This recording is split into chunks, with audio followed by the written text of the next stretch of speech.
Le langage est syncrétique, en fait.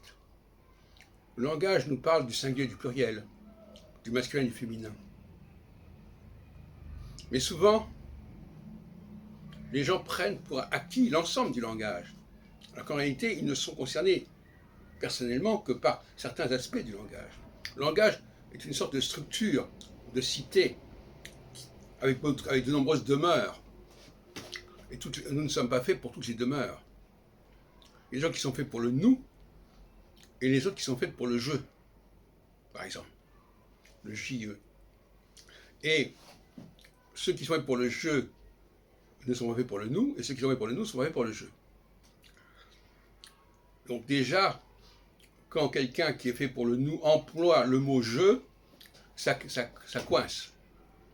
Et quand quelqu'un qui est fait pour le je emploie le mot nous, le pronom personnel nous, ça coince. Donc, ça peut faire ce que je veux dire, mais chacun doit employer dans la langue ce qui lui correspond.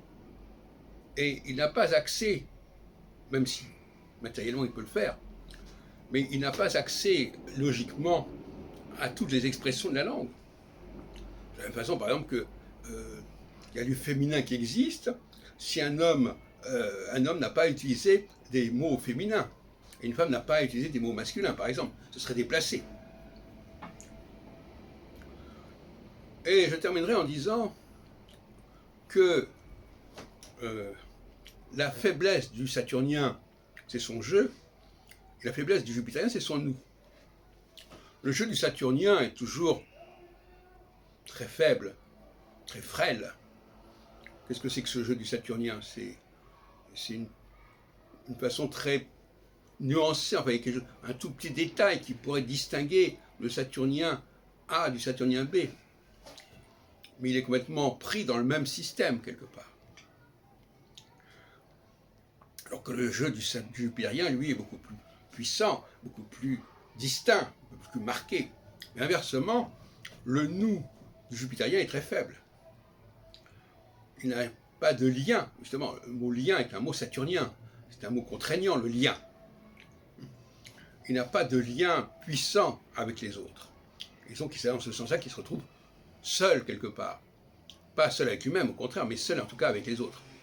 Parce qu'il ne peut pas être à la fois, comme on dit, au four et au moulin, il ne peut pas être à la fois dans la distance et dans l'appartenance.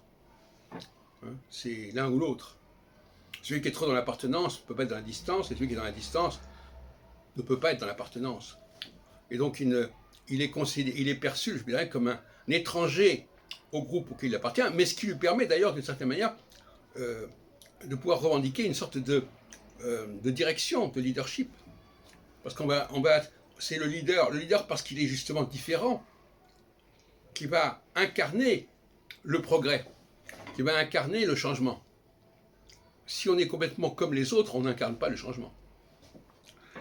Voilà, donc il y a aussi un paradoxe à ce niveau-là, c'est que plus quelqu'un est décalé par rapport à un groupe, plus il est en mesure, plus il peut apparaître comme en mesure de le diriger et de le guider vers autre chose, vers le changement.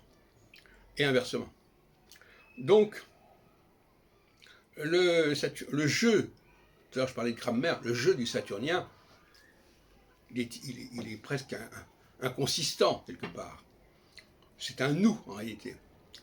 Et ce nous qui parfois se prétend comme un jeu est ridicule quelque part, est dérisoire. Et le nous du jupitérien, lui également, est très fragile, est très, comment dirais-je, inconsistant par certains côtés. Donc la leçon que je tire de tout cela, c'est que la grammaire, la langue, chacun doit choisir dans la langue les pronoms personnels qui lui conviennent. Si je suis saturnien, je dois choisir le nous ou le on. Si je suis jupitérien, je dois choisir le je et le moi.